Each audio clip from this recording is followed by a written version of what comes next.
warm welcome Sebastian Gunningham and Diego Piacentini. Hey, thank you guys. Thank you for being here. Thank you for coming out.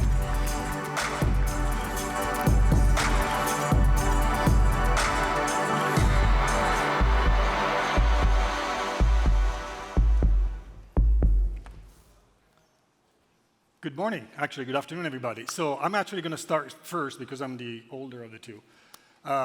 Very briefly, I worked at Apple for 12 years, moved to Amazon when you did not have to explain what Amazon was, but when you have to explain what the internet was. So I'm talking about the end of 99, early 2000. Stayed there for 17 years and then worked for the digital transformation of the Italian government, talking about hard challenges for almost 3 years, and now I'm doing a bunch of things, being on board and making investments. And I'll have Sebastian talking a little bit about himself. So one of the things you can all look forward to through all this journey of work is through all the battles, you end up making lifelong friends. And Diego and I share, I worked at Apple well, originally I have a unique characteristic. I worked for Oracle for 13 years, ended up on Larry Ellison's executive team. Then I worked at Apple. I was at Steve Jobs' team for a couple of years, and then ended up on Amazon for 12 years on Jeff Bezos' team and with Diego. So that's where we got to So know. the thing to look forward to is that through all the battles that you go through in the startups and in these big companies, you can all look forward to lifelong friends that we became really good friends. By the way, Argentinian and Italian in Seattle, so we were the only migrants there, at least at that time. By the way, Cornelius, you're not alone. 10 seconds. 2012, 13, I believe, the father of a schoolmate of my little kid moved from Microsoft to this startup and was one of the early investors in California. He told me, it's a great idea. We created this messaging system. You go to a restaurant and you can tweet that what you're eating to your friends. And I said, who would care about that? That sounds like a really bad idea. So, I mean, yes, obviously you understood what I'm talking about.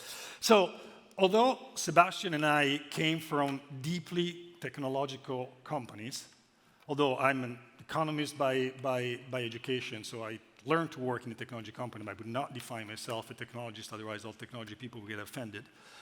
Although we were coming from Apple and Oracle, we joined Amazon, and all of a sudden, we found a world of technology that was culturally different, organizationally different from an execution standpoint, completely different. And we're here through some of our anecdotes and experience to tell you why it was different and how it was different. So why don't you start? We prepared, by the way, this morning at breakfast about. They suggested that they were going to interview us, so we fired the interviewer and said, let's interview each other, which was probably easier. So the first question, Diego, is when you joined Amazon, it was a fairly small bookseller in Seattle. What did you see under the covers hiding a great technology company under that? Well, we're already starting selling toys and electronics, but we're selling also video cassettes and DVD were starting to come up. So here is the first anecdote. I remember that when I joined, I started the international business at Amazon. There was pretty much nothing yet. And I started building the organization, and I sent this email to my organization trying to give some clarity on who was doing the what. I mean, Amazon at the very beginning was great but chaotic. And I was describing the technology organization. By the way, we never called it IT. We don't use the word IT at Amazon. It's very 1990s.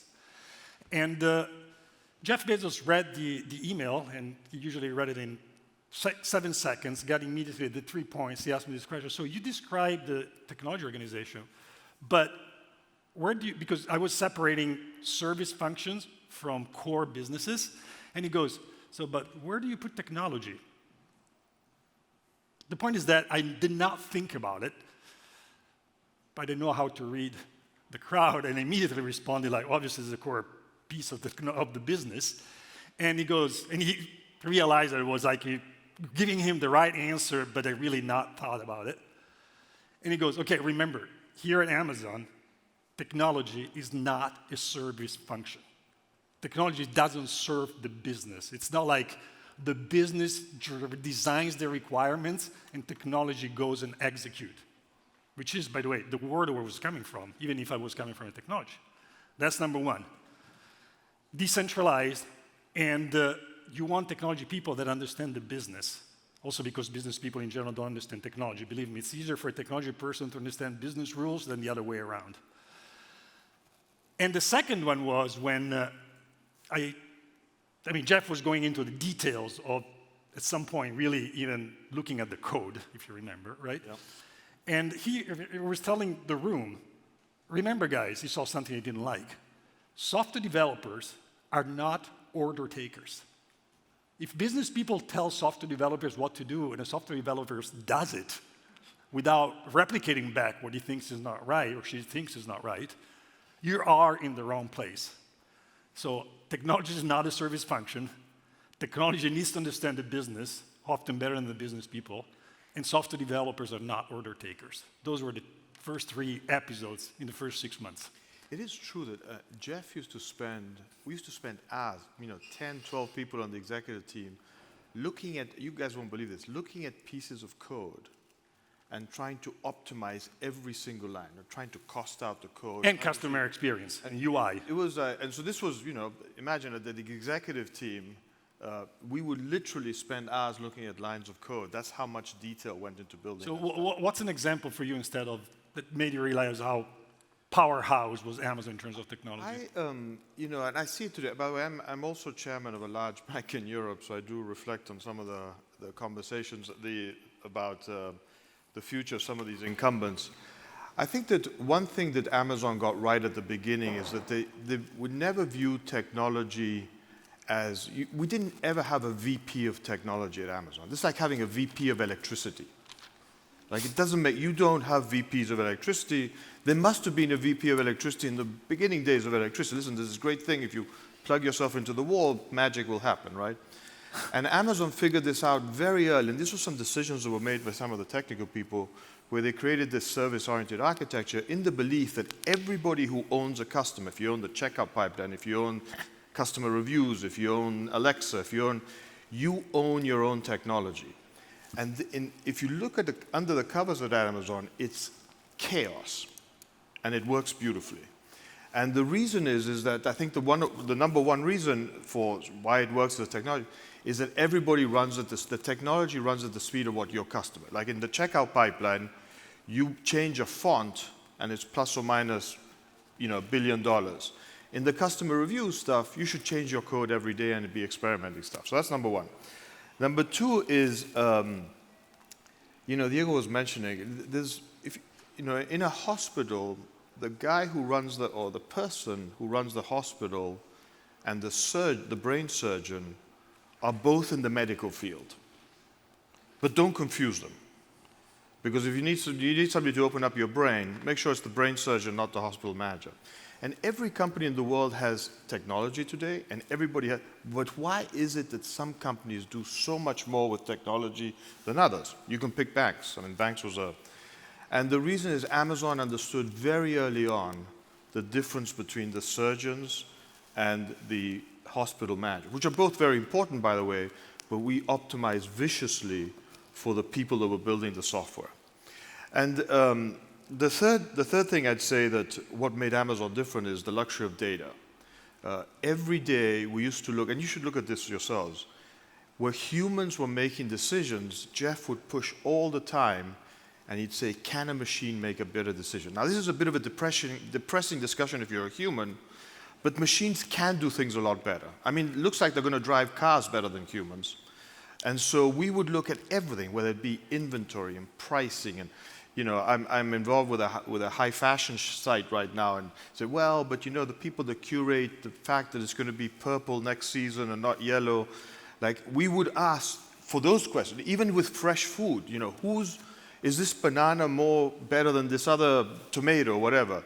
And we would constantly at Amazon say, what's the data say? What's the data say? We'd have machine learning, we do deep learning, and so in all your businesses, as you go into work every morning, say, what's the decision that a human is making that a machine could do better? And today at Amazon, if you lift under the cover, you'd be shocked how many decisions the machines are making that the humans are just kind of off the wheel. And just to be clear, because don't interpret this as a robotic organization where everything is done by, all data decide everything. One of the things that we learned as executives is also that most of the times the data are insignificant, meaningless, and a lot of the times wrong.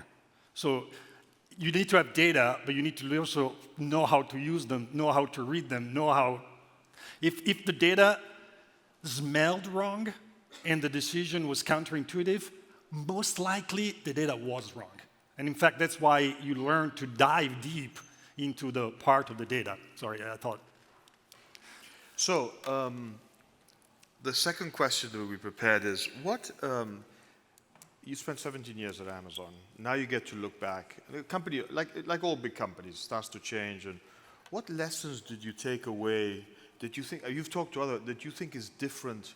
If people were to know the secrets of Amazon, what would you say was stuff that was different as an executive, as a leader, that you saw? Well, besides the known in terms of customer experience, and we're going to talk about that too, but from an execution standpoint, I really learned a lot, even if it was a technology company. And that's where one of the mantra that we learned is, oftentimes, unfortunately, many large companies still do that, which is good intentions don't work, mechanisms work.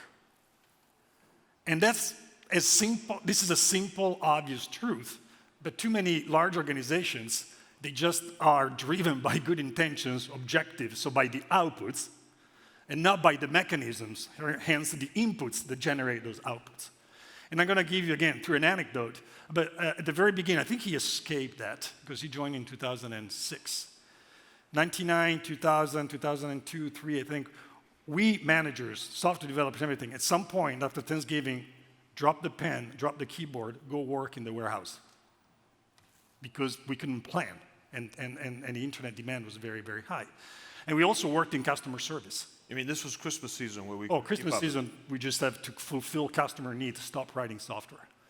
I was in the gift wrapping section, and they kicked me out after 3 minutes. They put me in some much harder but easier job. So Jeff, I was actually with Jeff in that session. I was very lucky. We were taking phone calls. And Jeff was doing gift wrapping? No, on the customer service side. No, he's not good at that either. And a customer calls, and we had real customer service reps teaching us what to do. And the customer service, Jeff talks, may I help you, blah, blah, blah. He goes, yeah, we have this table. The table came in, and it was broken on the top right angle. And Jeff said, okay, let me know what we can do, blah, blah. He looks into it. Okay, we're going to ship you a new table. When this new table arrives, ship us back to the other table. Don't worry, but it's our fault. Boom. And the customer service rep said, well done, Jeff. This is already the 4th time that happened this week with this table. 4th, 3rd, 5th, I don't know. A repetitive time. And he goes, oh, seriously? So what are we doing to fix the issue? So pretty much, what is the point? We're incredibly customer-centric. We kept shipping the new table, but every time that we shipped the new table, the same problem would stay there. And so we kept shipping new tables. That's why we're losing a lot of money at the beginning. And we started this process of looking into the root causes of problems, and we were inspired by the process that I think was invented by Toyota in lean manufacturing, which is called end-on cord, where a blue-collar factory worker, if he sees the same defect in the chain, if the car, repetitive, pulls the cord, and the entire plant stops until that specific defect, no matter how small it is, gets fixed. So, inspired by that, we pretty much instructed all the customer service reps, here are the mechanisms, believe me, it was a lot of effort, that as soon as there were more than once or 2 times, I don't remember what the magic number was, the same defect, they would pull the cord, meaning without asking for any approval, they would kill the buy box of that product, which would disappear, and customers could not place an order. And emails went all over the company to the buyers, the product managers, the logistics, blah, blah, blah. And the product would not be on sale again until the product was fixed. By the way, for many companies, this would be a disaster. You would stop selling. And by the way, the problem with that specific table was an issue with the packaging that kept being repeated until we fixed it. So that's an example of incredibly great execution, but where the mechanisms are key. And the whole company was built around this. How about you? So I'd say that I think all of you, the one thing that's changed even in the years since we left Amazon is, I think none of you will be happy with the speed of your companies. Like this is the one consistent complaint you get. Even if you're fast, you're not fast enough. I mean, business has got to the point where I think that the theme of all business right now is crazy. You have to be crazy fast on a bunch of stuff. And so, Amazon had built in a lot of speed, and it's amazing. I mean, if you guys think of about 1 million people and the amount of stuff that we do and we release, and so my learnings were, how did we do that? I have 3 reasons that are kind of different, but I think number one is, most people with equal amount of data agree 99% of the time. Most people with unequal data, like if you and I go into a discussion, you have 50% of the data and I have 50% and we have our biases, it's a huge debate. It's a huge fight. And at Amazon, the first thing I'd point out is we learned this process called, you've probably heard of these 6 pages, which are kind of famous, and we used to spend an enormous amount of time. But the objective of getting into a room, say with 10, and this happens in your companies, 10 or 12 people, and somebody's taken the painful work to put it all together in a nice document, the discussions that happen, you can disagree, but for the most part, you get alignment very fast. So Amazon had this very secret speed to it, which was getting to an idea was a lot of work. You had to get all the data, write the documents, and you had to be a good writer, the whole thing. But after that meeting, and after that was decided, the speed was incredible, because you were done. That's lesson number one that I'd say to most people, whereas I see it in other companies where that process of collecting all that data in that 6-pager takes 10 years and 10 meetings, and that was speed number one.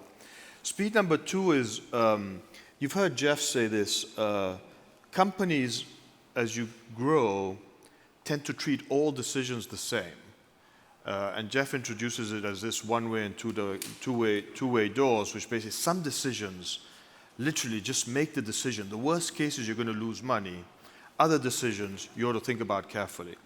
And, I see it in my children. Like, I have a kid that's he takes ages to make a decision. He's going to go buy a toothbrush, and he looks at 10 toothbrushes, and he can't make a decision. And I kind of tell him, listen, it's a two-way door. If you don't like the toothbrush, we'll come back tomorrow and buy another one.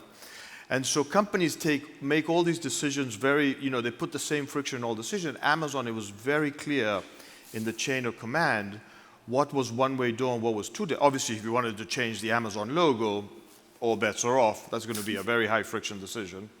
And so that gave the company a lot of speed. Even at our level, Jeff had his team. You and I were a team of about 10 or 15 people around him.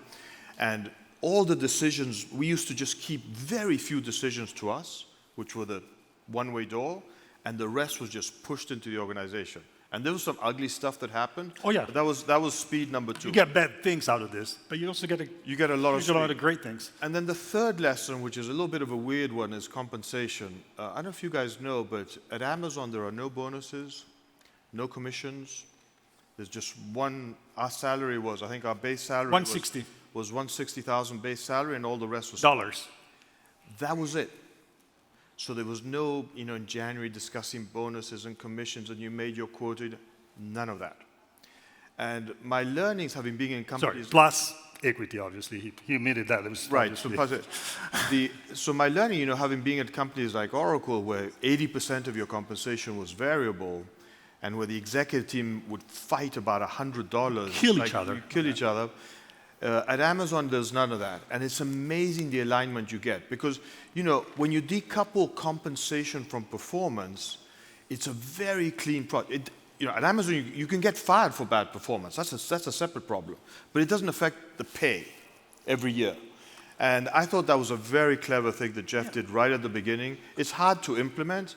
But I'm telling you, when I walk into companies and I see all these bonuses and commit. By the way, most white-collar workers, there's a lot of research that shows that the actual difference in performance when you pay things like bonus is actually very, very little. It's not worth a headache.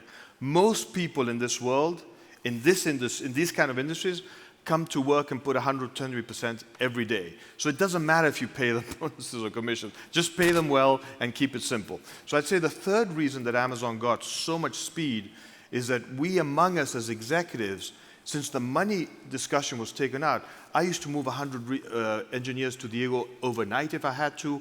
The Alexa team would get 100 engineers from me overnight if they had to. Like, we could move at an incredible speed. At any other company, that, well, it's going to affect my bonus, and if it affects my bonus, I'm not going to give you these engineers.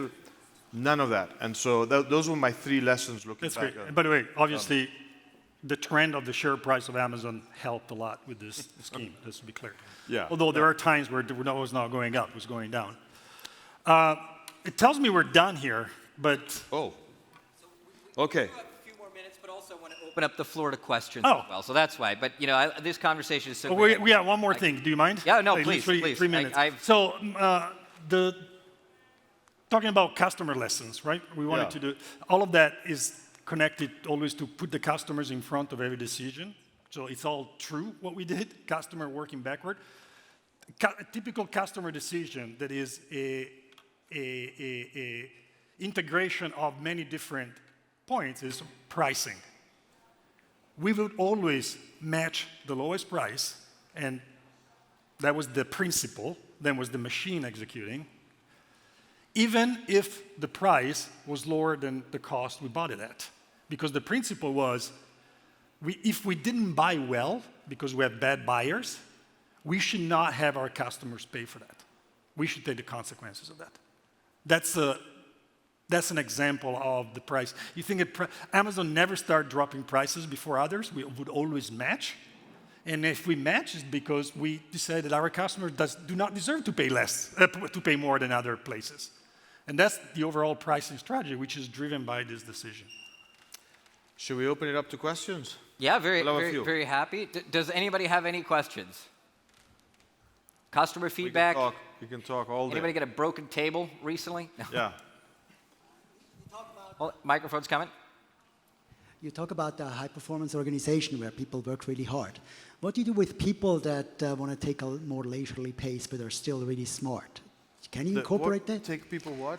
Who don't want to work as hard but are really smart at the same time? How do you work with that? Is that possible in such an organization?